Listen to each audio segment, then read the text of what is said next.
throughout your whole career at Amazon, it appears to me like you paid yourself about $80,000 a year in total. Yeah. Cash comp.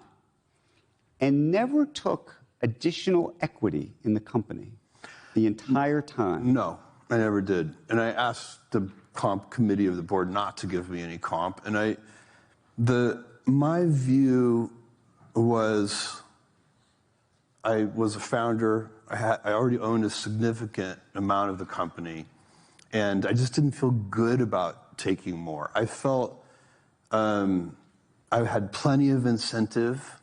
It was, I owned, more than 10% of the company, more earlier, before it was diluted by various things, more than 20% of the company. And I just felt, how could I possibly need more incentive than owning such a, most founders own big chunks of the company. They don't really need, they're more like owner operators. The way they increase their wealth is not by getting more equity. They just want to make the equity they have more valuable. And so I just would have felt icky about it. And I'm actually very proud of that decision. I sometimes wish that there were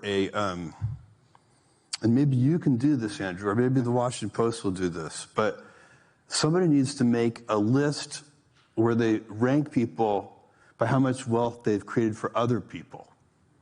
And so instead of the Forbes list, it ranks you by your own wealth. So, Amazon's market cap is $2.3 trillion today.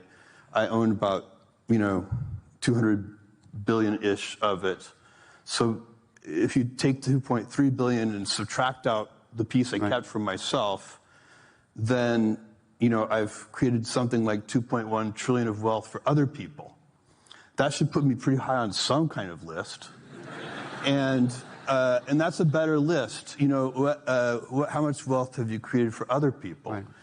People like Jensen at NVIDIA, he's going to be very high on that list. And that would be a pretty cool list. Somebody should do that list. I think that is a very cool list.